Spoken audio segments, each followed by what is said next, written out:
Hi friends, welcome to Kunjatta's world. നമ്മൾ ഇന്ന് ഉണ്ടാക്കാൻ പോകുന്നത് മയോണൈസ് ആണ്. അതിനായി നമുക്ക് വേവിച്ചെടുത്ത ഉരുളക്കിഴങ്ങും അതുപോലെ തന്നെ വേവിച്ചെടുത്ത വെളുത്തുള്ളിയും വേവിക്കാതെയുള്ള പച്ച മുട്ടയുമാണ് ആവശ്യം. നമ്മൾ വേവിച്ചെടുത്ത ഉരുളക്കിഴങ്ങിൻ്റെ തൊലി അടർത്തിയെടുക്കുക.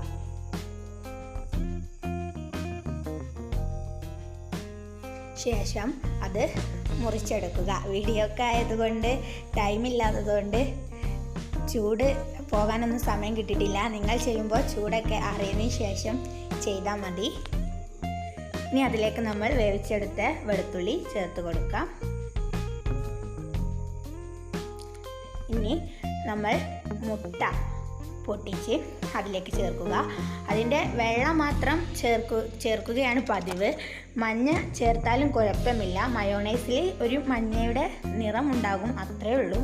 വെള്ളം ചേർക്കുന്നതാണ് അധികവും കാണാറ്. മഞ്ഞ ചേർത്താലും പ്രശ്നമൊന്നുമില്ല. നമുക്ക് ടേസ്റ്റിയായ മയോണൈസ് ഒരു മായവും ഇല്ലാതെ വീട്ടിൽ തന്നെ ഉണ്ടാക്കാവുന്നതാണ്. ഇതിലേക്ക് വേവിച്ചെടുത്ത ഉരുളക്കിഴങ്ങും വെളുത്തുള്ളിയും ചേർത്ത് കൊടുത്ത് ഒന്ന് അടിച്ചെടുക്കാം. അതിലേക്ക് ഉപ്പ് ചേർത്ത് കൊടുക്കാം. ആവശ്യത്തിന് ഉപ്പ് ചേർത്ത് കൊടുക്കാം.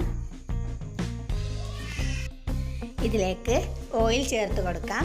സൺഫ്ലവർ ഓയിലാണ് ഞാൻ ചേർത്ത് കൊടുക്കുന്നത്. നന്നാക്കി അടിച്ചെടുത്തിട്ടുണ്ട്. അടിച്ചു കൊടുക്കുന്നതിനിടയ്ക്ക് ഇടയ്ക്കിടെ ഓയിൽ ചേർത്ത് കൊടുക്കാം. നന്നാക്കി അരിഞ്ഞു വന്നിട്ടുണ്ട്.